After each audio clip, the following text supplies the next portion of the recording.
Bayangkan sebuah kehidupan di tahun 2025, tapi tanpa listrik, tanpa smartphone, tanpa kendaraan bermotor, dan tanpa alas kaki. Terdengar seperti masa lalu, bukan? Ini nyata, dan letaknya hanya sekitar 4 jam dari hiruk-pikuk Jakarta.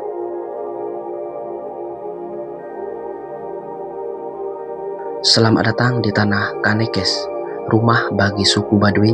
Di saat dunia berlomba-lomba dengan kecanggihan AI dan teknologi, mereka justru memilih menutup diri, menjaga hutan, memegang teguh adat, dan hidup dalam kesunyian yang sakral.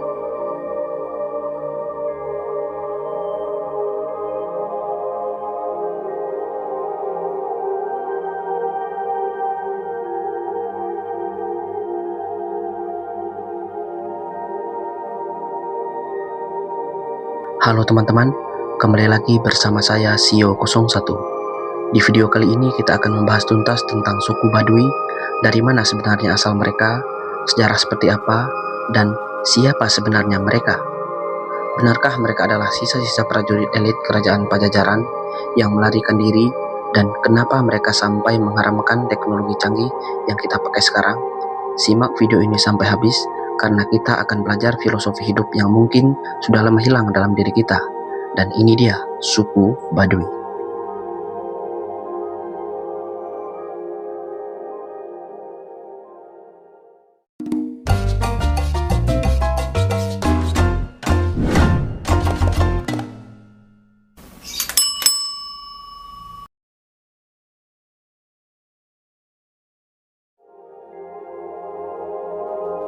Pertama, mari kita luruskan satu hal. Nama Baduy sebenarnya bukan panggilan asli mereka. Orang lokal di sana lebih suka dan lebih bangga disebut orang Kanekes. Ada dua versi sejarah yang menarik tentang nama ini. Versi pertama datang dari peneliti Belanda zaman kolonial. Saat mereka melihat penduduk asli ini hidup berpindah-pindah atau nomaden, mereka teringat pada suku Badawi atau Bedouin di Arab. Dari sanalah kata Baduy mulai melekat. Versi kedua lebih sederhana. Nama itu diambil dari nama sungai yang mengalir di utara desa mereka, yaitu Sungai Cibaduy.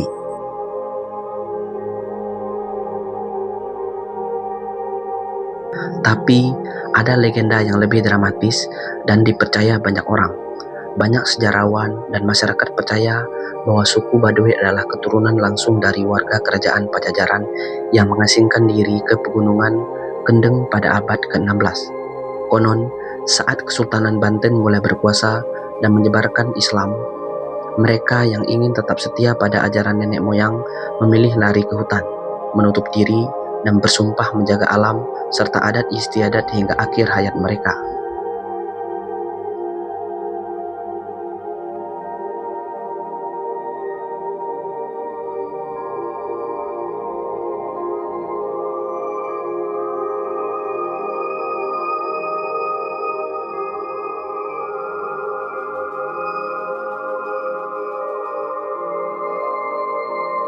Satu hal yang sering salah kaprah, suku Baduy itu tidak semuanya sama. Mereka terbagi menjadi dua kelompok besar, yaitu Baduy Dalam dan Baduy Luar.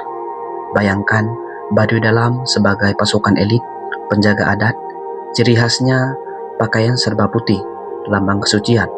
Mereka tinggal di 3 kampung keramat, yaitu Cikeusik, Cikertawana, dan Cibeo. Di sini aturannya super ketat. Tidak boleh ada sabun, tidak boleh ada kamera, dan uang pun tak menjadi prioritas utama hidup mereka. Sementara itu, saudara mereka, Baduy Luar, bertindak sebagai tameng atau penyaring budaya dari luar. Mereka tinggal mengelilingi wilayah Baduy Dalam dengan ciri khas baju serba hitam atau biru tua. Di Baduy Luar, aturan sedikit lebih longgar. Mereka boleh menerima tamu menginap, menggunakan sabun, bahkan beberapa ketua adat atau disebut jaro sudah diperbolehkan menggunakan alat elektronik terbatas untuk komunikasi penting dengan pemerintah.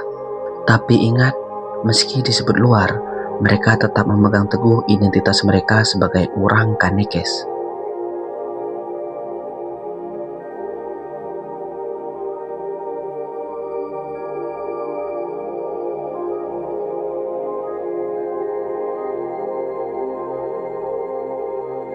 Ini bagian terindah dan paling menyentuh dari suku Baduy, falsafah hidup mereka. Pernah dengar pepatah ini? Lojor teu meunang dipotong, pondok teu meunang disambung. Artinya, panjang tak boleh dipotong, pendek tak boleh disambung. Ini bukan soal tali, tapi soal kejujuran menerima alam apa adanya. Lihat rumah mereka. Jika tanah miring, mereka tidak meratakan tanahnya dengan cangkul, tapi tiang rumahnya lah yang disesuaikan. Panjang sebelah tidak masalah, asalkan tanah ibu pertiwi tidak dilukai. Mereka tidak mau mengubah kontur alam hanya demi kenyamanan manusia. Mereka bertani padi, kopi, dan umbi-umbian tanpa setetes pun bahan kimia. Bahkan, mereka dilarang menggunakan kerbau atau sapi untuk membajak sawah. Kenapa? Karena mereka takut kuku kaki hewan barat itu akan merusak struktur tanah yang gembur. Mind blowing kan? Sebuah dedikasi level tinggi untuk alam.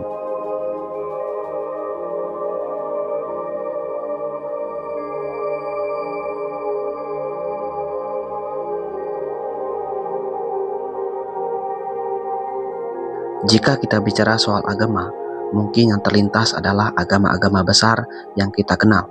Tapi, jauh di pedalaman Banten, suku Baduy memegang teguh sebuah keyakinan yang lebih tua. Sebuah agama yang tidak tertulis di KTP, tapi tertanam kuat di hati dan akar pohon. Namanya Sunda Wiwitan. Secara harfiah, Sunda Wiwitan bisa diartikan sebagai Sunda asli atau Sunda permulaan.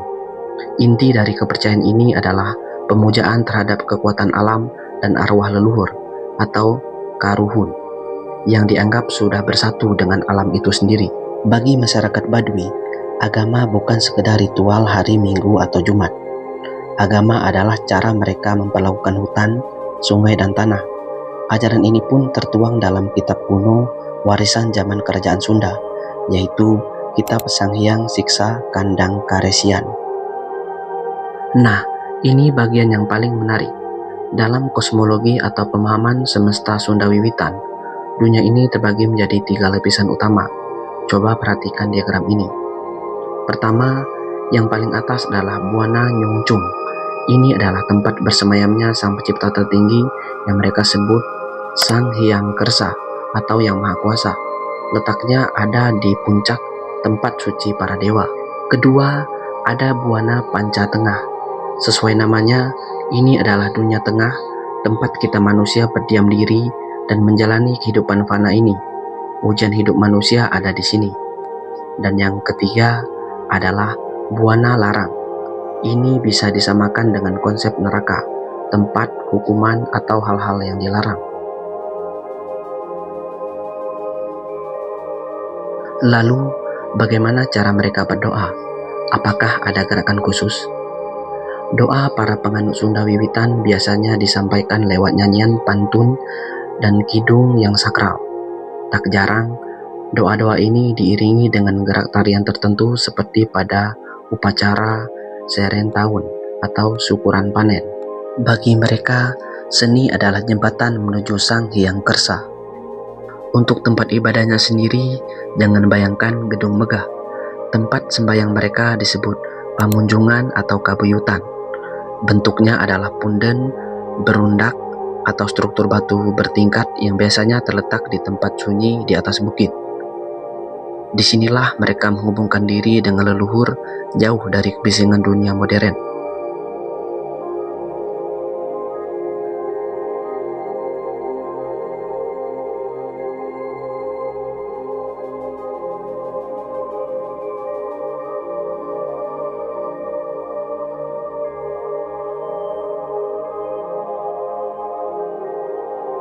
Nah, buat kita yang biasa hidup nyaman dengan AC dan kasur empuk, aturan adat atau pikuku, Baduy ini mungkin terdengar ekstrim. Coba bayangkan pantangan-pantangan ini. Yang pertama, dilarang pakai alas kaki. Mau jalan berbatu tajam, aspal panas terik, atau masuk hutan becek, mereka wajib nyeker. Ini simbol menyatu dengan bumi. Yang kedua, dilarang naik kendaraan. Orang Baduy dalam jika mau ke Jakarta, mereka jalan kaki. ratusan kilometer ditempuh dengan fisik yang luar biasa.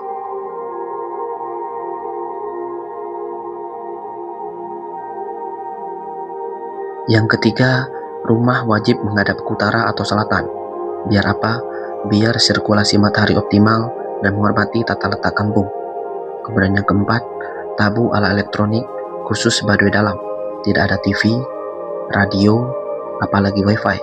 Malam hari hanya ditemani obor dan suara jangkrik.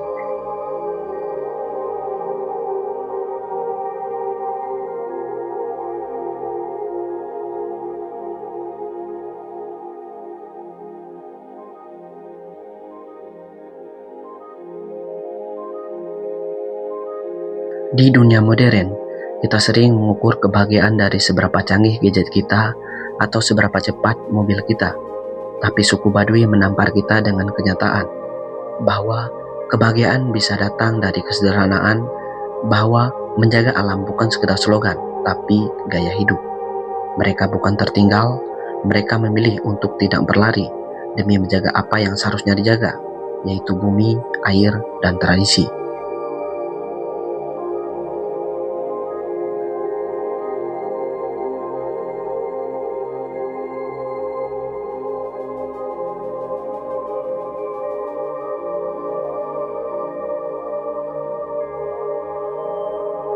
Gimana menurut kalian?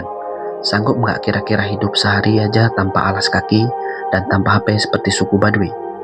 Tuliskan pendapat kalian di kolom komentar, karena saya pengen baca. Jangan lupa like jika video ini bermanfaat, dan subscribe untuk jelajah budaya Indonesia lainnya. Saya Sio01 pamit undur diri, sampai jumpa di petualangan berikutnya. Terima kasih.